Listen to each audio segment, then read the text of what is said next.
This is question 8 of the January 2010 C1 paper, and we're told a circle has the equation x squared plus y squared plus 6x minus 4y minus 4 equals 0. And first off, we're told to find the centre and the radius of the circle.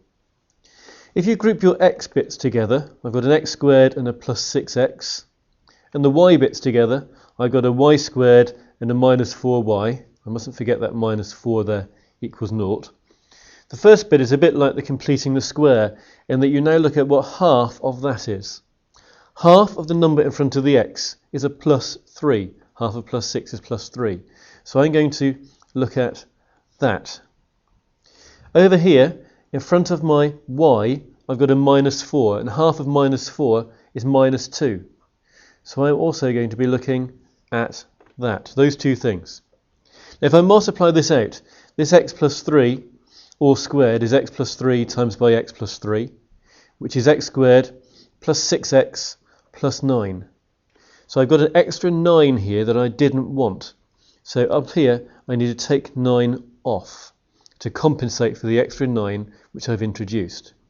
Now this bit I'm underlining with a wiggly line is equal to this bit I'm underlining with a wiggly line, which came from this bit up here. All of those bits are equal.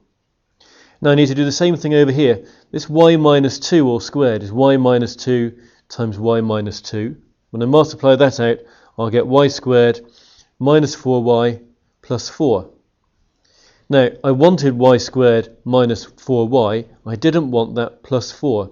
So I need to take 4 off, so that now this bit here equals that bit there, which equaled that bit up there. So I can add those two bits together. I've still got this minus 4 here. I haven't yet included it in this line. So what I've done now is I've rewritten the question line in a different way. I'm going to write it down again. I've got my x plus 3 all squared. Then I've got my y minus 2 all squared. And I've got minus 9 minus 4, which makes minus 13. And another minus 4, which makes minus 17. So I've written my equation down like this. And once you've got your equation, there's a bracket with an x in it, which is squared, a bracket with a y in it, which is squared, and that number I'm actually going to shift onto the other side. When you've got your equation written down like this, you can just write down the centre of the circle and the radius of the circle. The centre of the circle is minus 3, 2. So I got that by just saying, what makes that bracket there 0? That bracket becomes 0 if x is minus 3. The other way of thinking about it, which is nice and easy, is just say, it's that number with a different sign. So over here, it's minus 2, but with a different sign, it's plus 2. So that is the centre. And the radius is the square root of the number on the right of the equals. So the radius is the square root of 17. And that's how you do that bit. You always need to rearrange your equation so it's in this format, and then you can get your centre and you can get your radius. Now the next thing we've got to do in the question, it says find the coordinates of the point where the circle meets the line with the equation y equals 3x plus 4. So we've now got this line, and the circle, which they gave us at the beginning, has this equation, minus 4 equals 0, and we've got to say where those two meet. So what we've actually got to do now is solve a pair of simultaneous equations. So I'm going to work my way through this one, but every time there's a y, I'm going to replace it with 3x plus 4. So I'm going to write this one down again. It's x squared plus y squared. So I've just written the 3x plus 4 instead of that y. Plus 6x minus 4y. And again, I've replaced the y with a 3x plus 4. Minus 4 equals 0. So if I work through this, I've got x squared. If I multiply this bracket out, remember that means 3x plus 4 times by 3x plus 4, I get 9x squared plus 24x plus 16. Then that's all being added on. I've got my plus 6x there.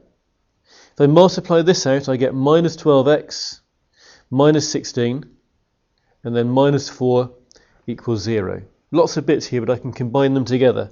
X squareds, I have 10x squareds altogether. Then in x's, I've got 24x there, another 6x there, which I'm adding on, that makes 30x. Take 12x off, that leaves me with 18x.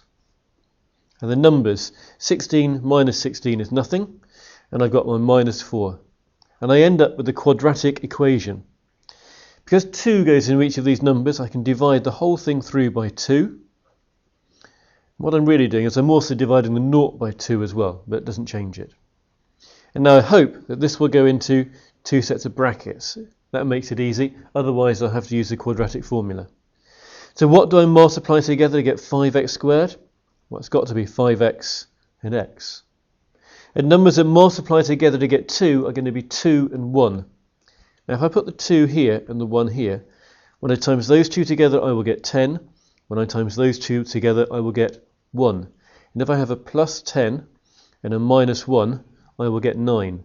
So I can factorise this like this. And if you want to check this, you could multiply that out and check you get this line here. So that means that x will be, well, to work out what x will be, either the first bracket equals 0 or the second bracket equals 0. And if the first bracket equals 0, that means x is 1/5. If the second bracket equals 0, that means x is minus 2. Now the question said find the coordinates of the point, so we don't just need an x number, we need a y number to go with it as well.